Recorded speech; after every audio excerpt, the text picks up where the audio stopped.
자, 네 번째 키워드입니다. 출구는 언제? 출구요? 그러니까 뭔가 나가야 되는 상황인데 어딘지 아직은 명확하지 않다는 뜻이 되네요. 출구는 언제? 물음표가 찍혀 있습니다. 키워드인데요. 기사로 확인해 보죠. 코로나 얘기군요. 지금 사실상 거리두기 완전 해제된 셈이죠. 자유롭게 활동들 다 하고 계시는데 출구 안 보이는 코로나 12월 초에 재유행 가능성이 있다. 전문가들은 약간 이런 걱정을 하고 있어요. 12월 초에 재유행이요. 지금 사실 코로나 확진자 숫자가 이제 많이 줄어든 상태가 있거든요. 자, 식약처 개량 백신 긴급 사용 승인. 왜냐하면 변이 바이러스가 계속 생기니까 백신도 개량해서 지금 긴급 사용 승인을 했다고 그래요. 이렇게 좀 재유행 가능성에 대한 걱정, 그다음에 개량 백신 긴급 사용 승인 이렇게 두 가지 내용이 적혀 있는데요. 자, 신구대전 부대표님. 그런데요, 많은 분들이 좀 생각하시는 게 지금은 이제 코로나 예방 얘기잖아요, 이거는요. 근데 이제 코로나 걸리신 분들 지금 몇만 명씩 매일 나오거든요. 이미 걸리신 분도 많이 지나가신 분도 있죠. 근데 치료제 얘기는 별다른 얘기들을 안 한다, 사실은. 사실 치료제가 하나가 있었어요. 근데 그거는 일반 확진되신 분들은 거의 구경할 수 없는 약이거든요. 중증했으니까.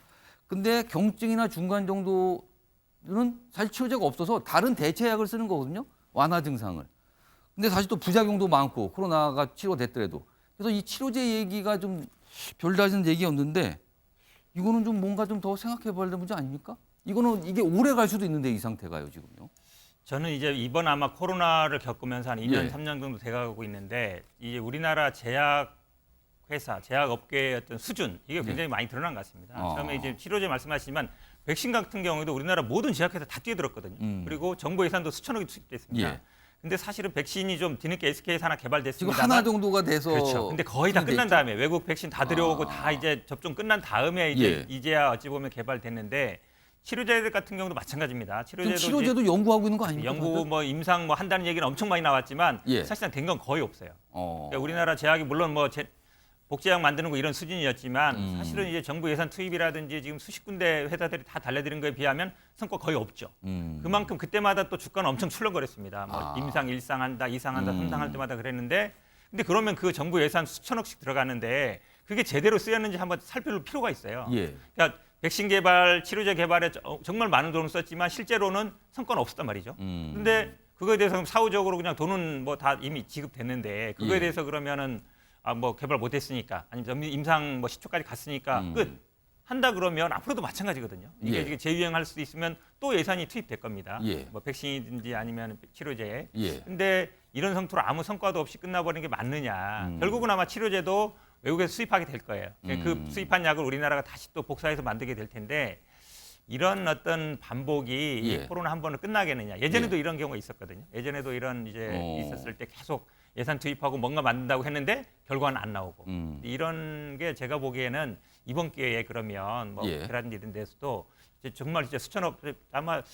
제가 기억하기로는 백신에도 아마 3천억 정도 들어간 것 같은데 그 돈들이 다 어떻게 쓰였는지 한번 살펴볼 필요가 있는 것 같습니다. 그러니까 코로나 대응이 백신이 한 축, 그리고 치료제가 또 한 축인데 제약회사 연구하고 관심이 있을 거 아니에요? 지금 정부가 어느 정도까지 신경을 쓰고 있는지 모르겠습니다. 지금 어느 상태인지 국민도 아직 모르고 있어요, 지금. 약은 있는 건지. 구경을 못 하니까요, 치료제라는 걸 지금 사실은. 그리고 여기 백신 얘기도 긴급 사용 승인을 한 내용이 좀 적혀 있습니다. 자, 다음은 나라박 소식 좀 전해드리죠.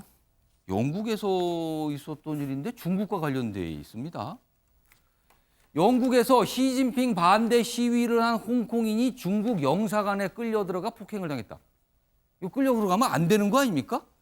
시위는 할 수 있는 거잖아요. 근데 시위한다고 중국 영사관이 끌려다니면 이거는 여기 영국 경찰로 보이는 인물이 막고 있는데 그냥 끌려 들어갔대요. 이거는 문제가 있어 보입니다, 상당히.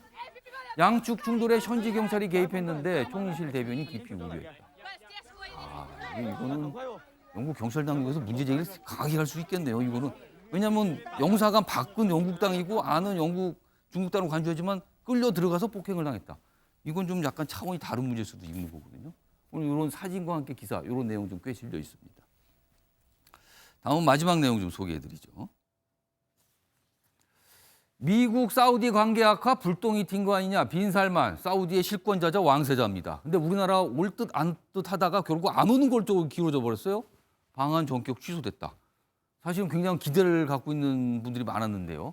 미국이 사우디 압박 강화하자 한미 관계 쉽게 거리두기 하는 거 아니냐. 그리고요, 지금 부산 엑스포 이거 준비하고 있는데 사우디도 엑스포 준비 경쟁자거든요. 이것까지 감안해서 아예 안 오는 거 아니냐. 뭐 이런 겁니다, 지금. 사실 원전도 있고요. 여기 보면 대단히 지금 뭐 도시 개발 사업이 지금 사우디에 진행 중이잖아요. 이거 우리 업체들 관심 많은데 이런 거 지금 쉽지 않은 거 아니냐. 뭐 걱정들 좀 하고 있습니다. 여기 보시면 요 구체적으로 여기 있네요. 원전 수출 등 경제 외교 타격이 있을 수도 있다. 근데 내달 G20 회의가 잡혀 있는데 여기서 정상회동 가능성이 있고 여기서 뭔가 얘기를 할 수 있다. 그러니까 지금은요, 우리가 사우디에게 뭔가 요청하는 내용이 좀 더 많은 상황이거든요. 근데 사우디가 또 뭔가를 손을 내밀 수도 있거든요. 자, 이런 게 주고받는 게 외교인데 과연 어떤 준비가 돼 있는지 모르겠습니다. 기다려 보도록 하죠. 자, 아침의 매일 경제 오늘은 여기서 마무리하겠습니다. 시청해 주신 여러분 고맙습니다.